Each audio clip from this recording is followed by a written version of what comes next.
Selamat pagi, selamat sejahtera bagi kita semua.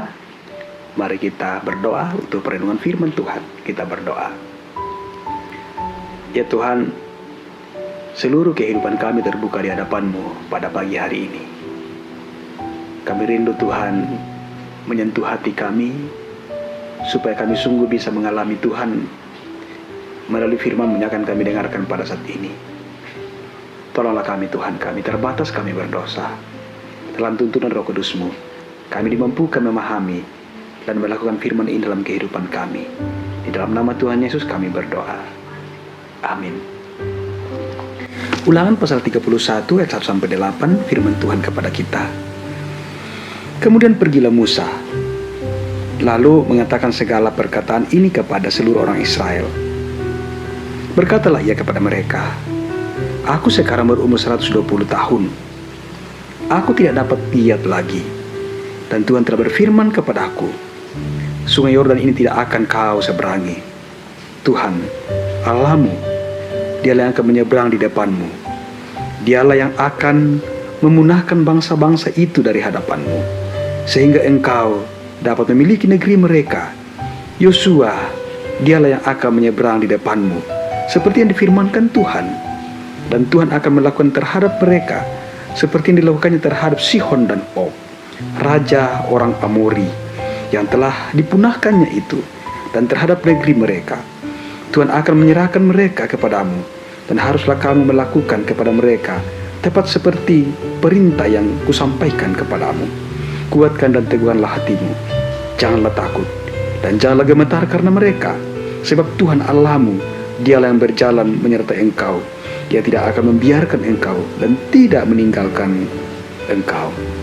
Lalu Musa memanggil Yosua dan berkata kepadanya di depan seluruh orang Israel, kuatkan dan teguhkanlah hatimu, sebab engkau akan masuk bersama-sama dengan bangsa ini ke negeri yang dijanjikan Tuhan dengan sumpah kepada nenek moyang mereka untuk memberikannya kepada mereka, dan engkau memimpin mereka sampai mereka memilikinya. Sebab Tuhan, Dia sendiri akan berjalan di depanmu. Dia sendiri akan menyertai engkau. Dia tidak akan membiarkan engkau dan tidak akan meninggalkan engkau. Janganlah takut dan janganlah patah hati. Demikian firman-Nya. Saudara-saudara yang dikasihi Tuhan, Rehat edisi Selasa 19 Mei 2020. Taat. Musa adalah salah satu sosok dalam tokoh perjanjian lama, tokoh iman, yang daripadanya kita bisa banyak belajar tentang bagaimana kesetiaan yang utuh kepada Tuhan. Dalam bacaan kita pada hari ini adalah perpisahan, detik-detik terakhir bersama dengan bangsa Israel. Dan dikatakan bahwa Tuhan berkata, Musa tidak akan menyeberang dan masuk dalam tanah perjanjian bersama dengan bangsanya. Dia akan digantikan oleh Yosua. Saudara-saudara, apakah Musa kecewa? Apakah Musa marah? Apakah Musa kemudian hitung-hitungan dengan Tuhan? Tidak. Kesetiaan dan ketaatan kepada firman Tuhan tetap dijunjung tingginya, karena ia sungguh tahu bahwa itu Tuhan yang menghendaki, dan ada cara Tuhan untuk melanjutkan penyertaan kepada kehidupan Musa selanjutnya. Bahkan Bapak Ibu sekalian, di Ulangan pasal 5 ayat 32, itu juga saat-saat perpisahan bersama dengan bangsa Israel, Musa selalu mengatakan kepada bangsa Israel, jangan menyimpang ke kanan dan ke kiri. Pesan iman ini selalu disampaikan kepada bangsa Israel yang terkadang memperlihatkan pemberontakan kepada Allah. Jangan menyimpang. Sedikit berbeda dengan terjemahan bahasa Inggris.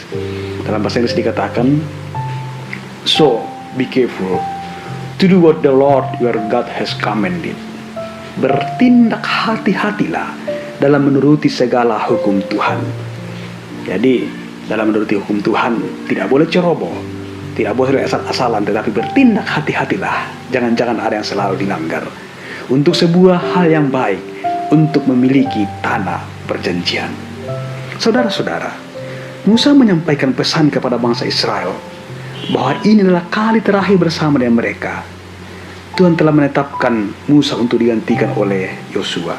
Tetapi dalam bagian ini kuat sekali bagaimana pesan seorang Musa, pesan iman kepada bangsa Israel dan kepada Yosua secara khusus. Di ayat 5 dikatakan, haruslah engkau lakukan kepada mereka tepat seperti yang kusampaikan kepadamu. Musa berharap agar Yosua dan bangsa Israel kuat serta teguh melanjutkan perjalanan mereka memasuki tanah Kanaan dengan iman bahwa Tuhan yang akan menyertai bangsa Israel sampai mereka memasuki tanah perjanjian itu. Saudara-saudara, betapa hebatnya iman seorang Musa, dan betapa Tuhan selalu ada bersama dengan Musa dan bangsa Israel Yosua untuk melanjutkan kehidupan selanjutnya. Bagaimana dengan kehidupan kepribadian kita? Sejauh mana ketaatan kita di dalam mendengarkan dan melakukan firman Tuhan? Hidup akan terus berlanjut. Bisa saja ada ketakutan, kekhawatiran, namun percayalah, seperti bangsa Israel, Tuhan mengatakan bahwa di ayat 6 bacaan kita, kuatkan dan teguhkanlah hatimu, janganlah takut dan janganlah gemetar karena mereka, sebab Tuhan Allahmu, dialah yang berjalan menyertai engkau, ia tidak akan membiarkan engkau dan tidak akan meninggalkan engkau. Ayat 8b, janganlah takut dan janganlah patah hati. Di sana ada Tuhan yang selalu menolong dan menguatkan kita. Terpuji nama Tuhan. Diberkati Bapak Ibu dan saya. Haleluya. Amin. Mari kita berdoa. Oh Tuhan, terima kasih untuk firman kehidupan yang boleh kami alami. Kami diarahkan oleh Roh Kudus untuk mau belajar dari ketaatan seorang Musa. Musa juga kadang jatuh bangun dalam ketaatan itu, tapi pada akhirnya dia begitu taat, karena Musa sungguh yakin bahwa bukan tanah perjanjian yang menjadi penting baginya, tetapi yang sangat penting bagi Musa adalah karena dia telah memiliki Tuhan dan ia telah menjadi milik Tuhan. Terima kasih Tuhan. Kiranya dengan tuntunan Roh Kudus, iman kami pun seperti itu, bahwa yang paling utama yang dibutuhkan oleh jiwa kami adalah Tuhan itu sendiri. Oh Tuhan, tolonglah kami, supaya kami betul-betul sungguh-sungguh merindukan Tuhan dalam kehidupan kami. Peliharakanlah kami Tuhan, menjalani kehidupan kami selanjutnya, secara khusus pada hari ini. Ampuni kami, dan terimalah doa kami. Karena doa ini kami bawa dalam nama Tuhan Yesus. Itulah Tuhan dan Juru Selamat kami. Kami datang berdoa kepada Bapa di surga. Amin.